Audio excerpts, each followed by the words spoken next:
today is daylight savings. So before we can move forward our clocks, we need to build a clock tower. So that's exactly what I did. So let's get right into it. Recently, I have built a clock tower for daylight savings. I decided to build a clock because, well, you know, you move your clocks, change the time.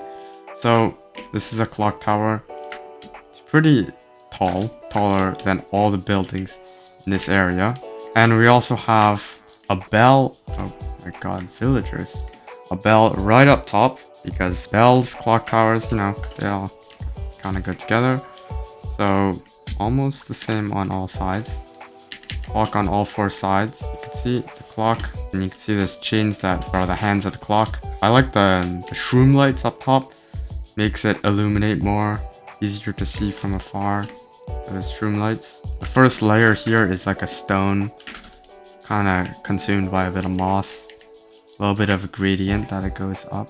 Pretty nice. So it turns from moss to cobble moss to stone with some stone brick in it to a bit of andesite. And there's also a white area, like a diorite mixed area here.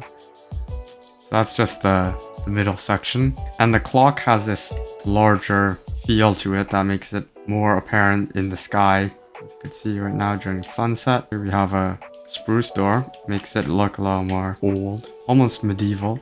Then inside it's a little crammed right in this bottom. But we have some candlesticks here, some paintings, more paintings, and we have a lodestone because those are cheap now. We have just useless stuff here, pots and just decorations on this base floor. Everything's pretty basic here in our rundown, so you could imagine that it was all stone before, but it kind of got damaged by people walking around here. And as you can see, the spiral staircase, it turns left like all medieval staircases because you have your sword here. Right-handed, you could attack the defenders of this tower. So you turn it left, and the spiral staircase goes pretty high up. It's pretty dark in this white area, but that's kind of the point. It's this middle area that's very like ominous almost. It's pretty dark at night.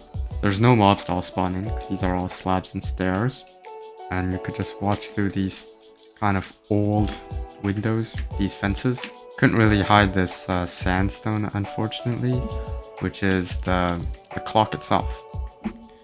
Going higher up, we have this little floor. I wanted to put some of these slabs, but I don't know if they're necessary. But I think it's better than that. I don't know. We'll see. I'm not sure if I like slabs or sandstone better. For now, I'll just put the slabs. We have some bookshelves.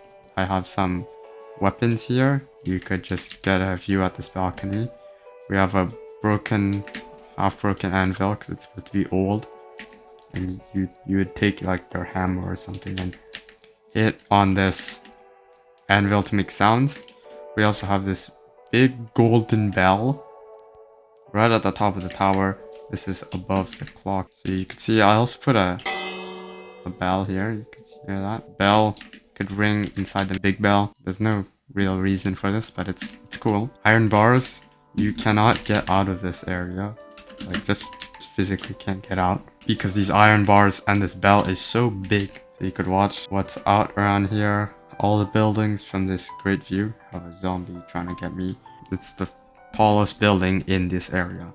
I also have a bit of the ground here is a little damaged and a bit of coarse dirt and some stone to show how it's like degraded, and this path here is kind of like not in the best shape anymore. So on the top roof here we have just a point. It comes to a point with an iron bar. You might see something pretty consistent on this tower. A lot of iron bars everywhere. It's on the tough roof. I think it looks pretty good. And we have a little bit of an overhang here for the tower itself, since it's a little big.